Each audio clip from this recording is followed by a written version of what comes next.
Good morning friends, welcome back all of you. नमस्कार। आप सबों का हार्दिक स्वागत है मेरे इस यूट्यूब चैनल में, जहां पर आप सबों को लगातार अलग अलग तरीकों से अलग अलग विषयों की शानदार जानकारी प्रोवाइड की जा रही है। इस चैनल के माध्यम से आप अपने विभिन्न प्रकार की कॉम्पिटिटिव एग्जाम की तैयारी आसानी से कर सकते हैं। अगर ये चैनल आपको अच्छा लगता है तो आप इस चैनल को सब्सक्राइब करें और अपने दोस्तों के बीच शेयर जरूर करें। आज का टॉपिक बहुत ही इंपॉर्टेंट टॉपिक्स है और अभी तक के जितने भी भारत के एग्जाम हुए हैं, प्रत्येक एग्जाम में इनसे 2 या 3 प्रश्न अवश्य पूछे गए हैं।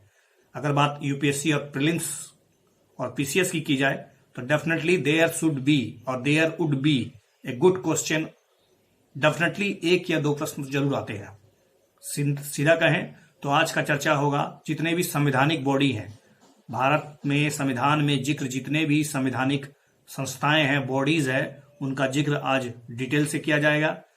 जैसे कि election commission of India, attorney general, CAG, ये सारे के सारे जो विभिन्न पद है या संस्थाएं जो हैं, जो बॉडीज है, इनका क्या रोल है, इनके बारे में संक्षिप्त जानकारी के साथ थोड़ी सी जानकारी बढ़ा दी जाएगी आपकी। तो बने रहिए इस वीडियो में और देखिए भारत के जितने भी कॉन्स्टिट्यूशनल बॉडीज है उसके बारे में एक ही वीडियो में आपको सब कुछ मिल जाएगा। तो लेट्स स्टार्ट द फर्स्ट। सबसे पहले आपको समझाना चाहूंगा कि what is the constitutional body. This would be in English and Hindi both, so don't worry, listen it very carefully, watch it 3-4 times. It would be everything is build clear. सब कुछ स्पष्ट हो जाएगा। देखिए, those body whose formation is prescribed by the Indian constitution. ऐसे bodies, ऐसे संस्था जिसका निर्माण या जिसका जिक्र भारतीय संविधान में किया गया हो, उसे हम कॉन्स्टिट्यूशनल बॉडीज कहते हैं। They derive their power and authority from the Indian constitution. वे अपने पावर और अपने अधिकार भारतीय संविधान से प्राप्त करते हैं और भारतीय संविधान इन्हें एक तरह से रिस्ट्रिक्शन भी लगाता है कि किन किन पावरों का आप इस्तेमाल कर सकते हैं। अपने सीमा में रह के आप अपने काम को अच्छी तरह से निर्धारित कर सकते हैं। Constitutional amendment is often required. जब कभी इन बॉडी में छेड़छाड़ करनी हो, इनके पावर, इनके फंक्शन में कुछ अगर तब्दीली करनी हो या बदलाव करना हो तो संवैधानिक संशोधन की जरूरत पड़ती है। और ये संवैधानिक संशोधन जनरल नहीं होता है, बल्कि 368 के तहत होने वाले संविधान संशोधन के अनुसार ही हो सकता है, अर्थात इसमें बदलाव उतना आसानी नहीं है। तो हम लोग power, function and responsibilities of various constitutional bodies in India, everything will be discussed in this video. Watch this with very carefully. अगर हम बात करें पहले list of constitutional bodies in India, तो सबसे पहले जैसे कि अटॉर्नी जनरल ऑफ इंडिया, जिसका जिक्र, अटॉर्नी जनरल का मतलब होता है भारत का महान्यायवादी, जिसका अनुच्छेद 76 में जिक्र है। सीएजी यानी कंप्यूटरल एंड ऑडिटर जनरल, ये थोड़ा सा वर्ड कंप्यूटरल एंड ऑडिटर जनरल, जिसका हम लोग हिंदी में कहते हैं भारत का जो महानिदेशक होता है, लेखा और महानिदेशक परीक्षक, जिसका जिक्र आर्टिकल 148 में किया गया है। उसी तरह का एडवोकेट जनरल ऑफ स्टेट, राज्य का जो महाधिवक्ता होता है, जिसका जिक्र आर्टिकल 165 में किया गया है। डरिए मत, ये केवल एक संक्षिप्त जानकारी है, उसके बाद मैं डिटेल में एक एक करके बताऊंगा। उसी तरह से स्टेट फाइनेंस कमीशन, जो राज्य वित्त आयोग होता है, जिसका जिक्र आर्टिकल 243 में किया गया है। स्टेट इलेक्शन कमीशन यानी राज्य चुनाव आयोग, जिसका जिक्र 243 के में किया गया है। डिस्ट्रिक्ट प्लानिंग कमिटी, जीरा योजना समिति, जिसका जिक्र 243 के ZD में किया गया है, 243 के ZD में। इसी तरह से मेट्रोपॉलिटन प्लानिंग कमिटी 243 ZE में किया गया है। उसी प्रकार इंटर स्टेट काउंसिल, जिसका जिक्र 263 के अनुच्छेद में किया गया है। Finance commission 280, goods and service tax council 279A, GST जिसको बोलते हैं, जिसका जीएसटी काउंसिल है, उसका गठन किया गया है 279A में। यूपीएससी जिसको हम लोग वही संघ लोक सेवा आयोग, जिसका जिक्र 315 से 323 में किया गया है। उसी प्रकार से स्टेट पब्लिक सर्विस कमीशन, जिसका जिक्र 315 से 323 में ही किया गया है। इलेक्शन कमीशन ऑफ इंडिया, जिसका जिक्र 324 में किया गया है, ये आर्टिकल 324 की बात हो रही है। National commission for scheduled caste, यानी जो अनुसूचित जाति होती है, जिसका जिक्र 338 338 में किया गया है। उसी प्रकार national commission for ST, national commission for ST that mean scheduled tribes, जिसका जिक्र 338A में 338 के कैपिटल ए, उसी तरह से national commission for backward classes 338B में किया गया है, 338 के बी में। Schedule area and schedule tribes commission 339, schedule area and schedule tribes जो कमीशन होते हैं उसका जिक्र 339 में है।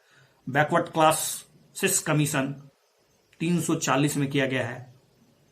अगला है official language commission and official language committee of the parliament, official language commission and official language committee of parliament 33344, 344 में इसका जिक्र है। स्पेशल ऑफिसर लिंग्विस्टिक माइनॉरिटीज 350 के बी में किया गया है। ये तो एक संक्षिप्त जानकारी था, लेकिन अब जो बातें होगी वो पूरे डिटेल से होगी। तो सबसे पहला है अटॉर्नी जनरल ऑफ इंडिया, जिसे हम लोग कहते हैं भारत का महान्यायवादी। Attorney general of India, article 76 of the constitution provides for attorney general of India. अनुच्छेद 76 में भारत के महान्यायवादी के बारे में जिक्र है।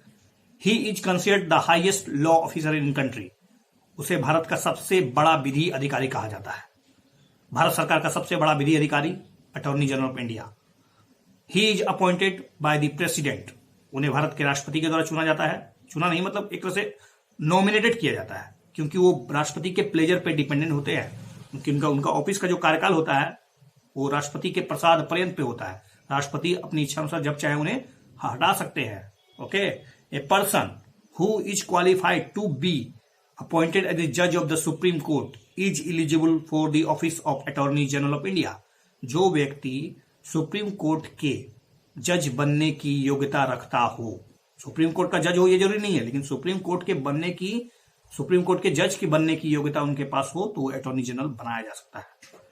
क्या काम है, क्या उनके कर्तव्य अटॉर्नी जनरल का? To advise the government on the legal matter referred to the him by the president. राष्ट्रपति के द्वारा जो भी कानूनी मुद्दे होते हैं उन चीजों को समझना, सुलझाना, भारत सरकार को उस पर सलाह मशवरा देना। To appear on behalf of the government of India in supreme court in all the cases concerning the government of India. Bharat सरकार से जुड़े हुए जितने भी मुद्दे हैं, जितने भी केसेस हैं, उसको देखने, उसे समझने और यहां तक कि सुप्रीम कोर्ट में उसका मतलब एक तरह से प्रतिनिधि करने के लिए इनको भेजा जाता है। To represent the government of India in the reference made by the president to the supreme court under the article 143। जैसा कि आप जानते हैं कि 143 के तहत राष्ट्रपति को सलाह मशवरा लेने के लिए सुप्रीम कोर्ट का सहारा लेना पड़ सकता है।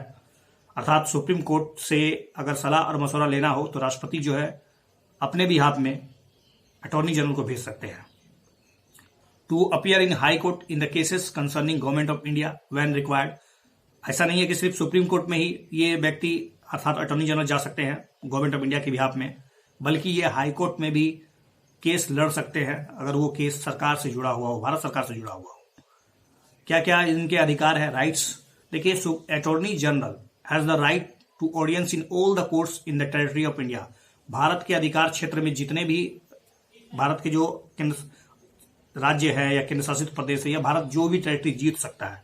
टेरिटरीज ऑफ इंडिया मतलब होता है कि भारत के कितने अधिकार क्षेत्र है, सारे के सारे अधिकार क्षेत्र में आराम से भारत के जितने भी कोर्ट है उनमें आराम से ये सुनवाई कर सकते हैं। ठीक है। He has the right to speak and take part in the parliamentary proceeding. Parliamentary जो प्रोसीडिंग होता है, जितने भी लोकसभा हो या राज्यसभा हो, उसकी जो बैठकें होती है उनमें आराम से ये भाग ले सकते हैं। यहां तक कि वो बोल सकते हैं, विचार प्रकट कर सकते हैं, लेकिन उनको वोट देने का अधिकार नहीं होता है, क्योंकि वो वहां के सदस्य तो होते नहीं है। तो पार्लियामेंट के जब तक आप सदस्य नहीं होंगे वोट कैसे दीजिएगा? तो इनको वोट देने का कोई अधिकार नहीं होता है। किसी मतलब कोई बिल हो अगर पास हो रहा हो तो उस बिल में उनका कोई विचार होगा, प्रकट हो सकता है, वो विचार रख सकते हैं, लेकिन उस पर अपना मतदान नहीं कर सकते हैं। All the privilege and the immunities available to the member of the parliament are granted to the AG. AG मतलब अटॉर्नी जनरल। अटॉर्नी जनरल को वो सारे के सारे विशेषाधिकार मिलते हैं जो संसदीय सदस्यों को मिलता है। संसदीय विशेषाधिकार भी अटॉर्नी जनरल को मिलता है। ये था अटॉर्नी जनरल की एक संक्षिप्त जानकारी। तो attorney general of India Bharat का सबसे एक प्रमुख पद में से आता है, एक संवैधानिक बॉडी है, संवैधानिक पद है। ठीक है। तो इसके कुछ बात ध्यान से रखिए। इनकी नियुक्ति राष्ट्रपति के द्वारा होती है, ये प्लेजर पे, राष्ट्रपति के प्लेजर पे डिपेंड होते हैं। इनका कार्यकाल निश्चित नहीं होता है, ठीक है। इनका संविधान में आर्टिकल 76 में इसका जिक्र है, और ये भारत सरकार के खिलाफ किसी दूसरे व्यक्ति, थर्ड पार्टी को सलाह मशवरा नहीं दे सकते हैं। यहां तक कि ये सेल्फ प्रैक्टिस कर सकते हैं, अपनी चैम्बर में जा सकते हैं, अपना केस, दूसरे का केस लड़ सकते हैं, लेकिन भारत सरकार के खिलाफ कोई सलाह मशवरा किसी दूसरे व्यक्ति को नहीं दे सकते हैं। और यहां तक कि कोई आपराधिक गतिविधि हो रही हो जिसमें कोई व्यक्ति संलिप्त हो, तो उसको, उसके बचाव के लिए जब तक अगर भारत सरकार ने उसकी अनुमति प्रदान नहीं की है, ऐसा वो नहीं कर सकते हैं। ओके, तो क्या इनका वेतन भारत के संचित निधि पर भारित होता है? ये मुझे कमेंट सेक्शन में लिखिए अगर आपको इंटरेस्टेड लग रहा है वीडियो तो। क्या अटॉर्नी जनरल का वेतन भारत की संचित निधि पर भारित होता है? यस या no, type in your comment section. You are most welcome. चलिए, नेक्स्ट टॉपिक है CAG, comptroller and auditor general. जैसा कि आपको बताया कि ये उच्चारण ठीक से नहीं हो पाता है। Comptroller and auditor general Hindi में कहे तो महालेखा परीक्षक, ठीक है। तो महालेखा परीक्षक हम लोग जानेंगे, इसके बारे में CAG बोलते हैं हम लोग। तो article 148 the constitution provides an independent office comptroller and auditor general of India. मतलब आर्टिकल 148 में एक स्वतंत्र पद का जिक्र किया गया है, जिस पद को हम लोग कहते हैं CAG। CAG considered as the guardian of the public purse. ये भारत सरकार का जितना जो खर्च होता है, मतलब एक तरह से भारत सरकार का जो राजस्व होता है उसका एक तरह से गार्जियन है। भारत सरकार का खजाना का गार्जियन है ये। Along with the Supreme Court, the Election Commission and the Union Public Service Commission, चाहे वो जिस तरह से सुप्रीम कोर्ट के जज हो, इलेक्शन कमीशन हो, या फिर यूनियन पब्लिक सर्विस कमीशन हो, के तरह ही the office of CAG created as a one of the bulwarks of the democratic system. लोकतंत्र के मजबूती के लिए जिस तरह से supreme court, election commission of India, UPSC की जो रिक्वायरमेंट होती है, एक तरह से लोकतंत्र को मजबूत बनाने की जरूरत होती है, उसी प्रकार से CAG की वही भूमिका है। CAG के बिना भारत सरकार या भारत लोकतंत्र नहीं रह सकता है। क्यों नहीं रह सकता है? Think about it. अपॉइंटमेंट की बात करें तो प्रेसिडेंट के द्वारा इनका अपॉइंटमेंट होता है, ठीक है। He hold office for a period of 6 years और up to the age of 65 years whichever is earlier. उनकी नियुक्ति, ठीक है, प्रेसिडेंट के द्वारा होती है, और उनका जो कार्यकाल होता है वो 6 वर्ष या 65 वर्ष, दोनों में से जो पहले हो। अगर किसी व्यक्ति को CAG के रूप में 64 वर्ष में नियुक्ति की जाती है तो उनका कार्यकाल केवल और केवल 2 वर्ष का होगा, क्योंकि या 1 वर्ष का होगा, केवल 1 वर्ष का होगा, क्योंकि 64 साल में उनकी नियुक्ति, तो 64 और 65 साल, लास्ट 2 साल का, ठीक है। CAG can be remove from his office in the same manner as the जज ऑफ द सुप्रीम कोर्ट। जिस प्रकार से सुप्रीम कोर्ट के जजों को हटाया जाता है, रिमूव किया जाता है, उसी प्रकार से CAG के पद को भी समाप्त किया जा सकता है, जो बहुत ही कठिन प्रोसेस है। इसके लिए आपको पता होगा स्पेशल मेजोरिटी की जरूरत होती है, किसी और दिन इसका जिक्र होगा। लेट्स सी अबाउट कि क्या क्या इंडिपेंडेंस है इनको, कितनी स्वतंत्रता दी गई है CAG को भारत के संविधान के अनुसार। CAG is provided security of tenure. सबसे पहले एक बार उनकी नियुक्ति हो गई तो जानबूझ के किसी तरह से आप हटा नहीं सकते, क्योंकि इसके लिए बहुत ही टेटिया प्रोसेस है, मतलब बहुत ही कठिन प्रोसेस, लेंदी प्रोसेस है, जो आसान नहीं है। तो उनका एक तो जो पद है वो 65 वर्ष या 6 वर्ष, दोनों में से जो होता है वो रहेगा। His rights can not be altered to his disadvantage after his appointment. एक बार नियुक्ति हो गई तो उनके विशेषाधिकार, उनके पावर, उनकी शक्तियों में किसी प्रकार की कटौती नहीं की जा सकती है। All the expenses of the office of CAG are charge on the consolidated fund of India. उनके जितने भी खर्चे होते हैं, उनके जो वेतन होते हैं, उनके जो पेंशन होते हैं, उनके जो जितने प्रकार का मतलब खर्चा होता है, उन पर सारा का सारा भार संचित निधि पर पड़ता है। अर्थात इस पे मतदान नहीं किया सकता है, सिर्फ चर्चा की जा सकती है। His salary is equal to the that of the जजेज of the supreme court. Supreme court के जज के बराबर उनके वेतन होता है। क्या काम है इनका? Duties and power of CAG are mention in article 149 of the constitution. 149 article number 149 में CAG के जो कर्तव्य है वो स्पष्ट रूप से वर्णित है। All the accounts related to the expenses from, जितने भी अकाउंट्स है जो भारत सरकार के और राज्य सरकार के कंसोलिडेटेड फंड से जुड़ा हुआ है, उनका वो ऑडिटिंग करते हैं, ठीक है।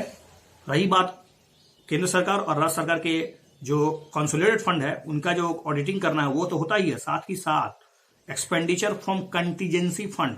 अच्छा, कंसोलिडेटेड फंड का मतलब होता है संचित निधि और कंटीजेंसी का फंड का मतलब होता है आकस्मिक निधि, और इसी के साथ साथ पब्लिक अकाउंट फंड भी होता है। पब्लिक अकाउंट फंड बोलो या पब्लिक अकाउंट बोलो, वो भी भारत सरकार का हो और राज्य सरकार का, उसका भी ऑडिटिंग सीएजी के द्वारा ही होता है। तो 3 चीज बताया मैंने, एक तो संचित निधि, आकस्मिक निधि और पब्लिक अकाउंट। ये तीनों के जो खजाने होते हैं, इसमें जो पैसा होता है, इसमें जो राजस्व होता है, उसमें जो खर्चे होते हैं, चाहे वो केंद्र सरकार का हो या राज्य सरकार का हो, सारे के साथ उसका ऑडिटिंग मतलब उसका जांच होता है कि खर्चा कहाँ हो रहा है, कितना हो रहा है, किस में जा रहा है, सही ढंग से हो रहा है कि नहीं। एवरीथिंग इज लुक अप, ठीक है, ध्यानपूर्वक निगरानी की जाती है इनकी। इसलिए तो शुरुआत में मैंने इससे कहा कि ये भारत सरकार के पैसे का एक संरक्षक है, धन का संरक्षक है। The net proceed of any tax और duty are ascertained by and certified by the CAG. ये जो टैक्स का जो लगाना हटाना, टैक्स की जो इकट्ठा हुई, उस पर भी कहीं ना कहीं इनकी नजर होती है। CAG acts as a guide, friend and philosopher of the public account committee. ये पब्लिक अकाउंट कमिटी के जो मेंबर्स होते हैं या कमिटी के रूप में, पब्लिक अकाउंट कमिटी के ये गाइड है, प्रदर्शक है, मार्गदर्शक है, फिलोसफर है, ऐसा कहा जाता है। All the receipt and expenditure of the bodies financed from the central और स्टेट रेवेन्यू। जितने भी भारत सरकार या राज्य सरकार द्वारा फंडेड जितने भी सरकारी स्कूल हो, विद्यालय हो या कोई भी बॉडीज हो, जिसके खर्च और जिसकी प्राप्ति, उनका लेखा जोखा सब कुछ ऑडिट किया जाता है सीएजी द्वारा। ऑडिट माने एक तरह से लेखांकन, ठीक है, उसकी जांच पड़ताल।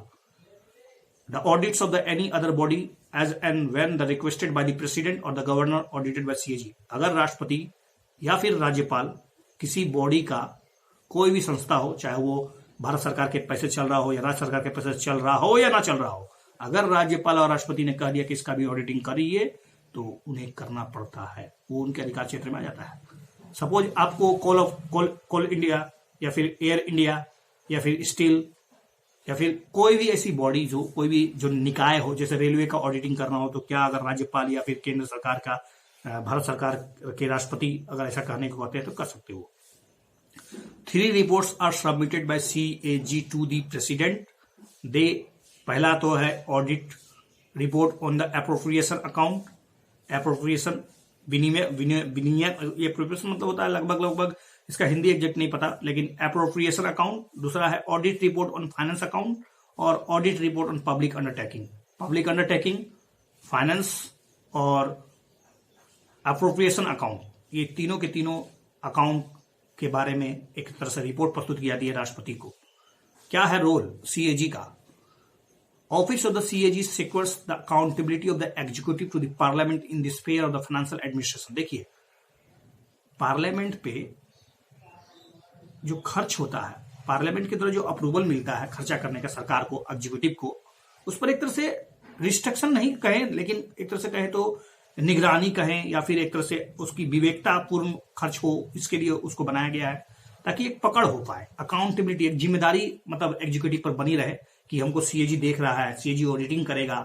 मतलब कार्यपालिका को कहीं ना कहीं एक तरह से भय तो होना चाहिए, एक तरह से भय ना कहे तो जिम्मेवारी का फीलिंग तो होना चाहिए कि कोई ना कोई बॉडी तो है जो हमारे किए गए खर्चों पर एक तरह से लगाम लगाएगा, वो हमें बताएगा, समझाएगा। यहाँ तक कि इस विचार को पार्लियामेंट में जब रखेगा तो विपक्ष के नेता इस पर चिल्लाएंगे, और यहाँ तक कि जनता को भी तो मैसेज जाएगा कि हमारी जो एग्जीक्यूटिव है, अर्थात प्रधानमंत्री है, विधायिका है, वो किस प्रकार से जो बिल ला रही है और जो बिल जो खर्चे हो रहे हैं वो कहाँ हो रहे हैं।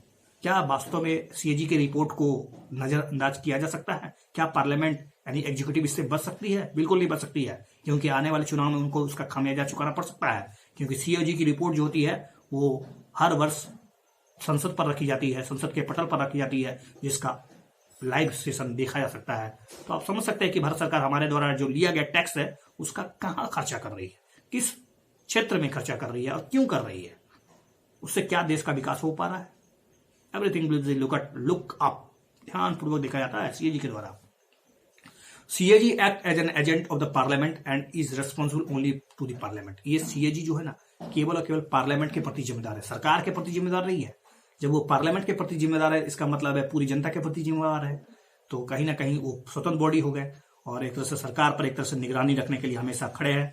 और एक तरह से कहते हो भारत सरकार की जो खजाने हैं, हमारा जो पैसा है, आप सबों का पैसा, जो टैक्स, गरीबों का जो टैक्स है, उस पर कहीं ना कहीं जो जमा किया गया टैक्स है उसका सही ढंग से उचित पूर्ण उपयोग हो और लोगों का विकास हो पाए, सही ढंग से सही जगह लग पाए वो पैसा, ना कि भ्रष्टाचार में लिप्त व्यक्ति इससे बच पाए। ठीक है। Along with legal and regulatory audit, CAG can also conduct property audits.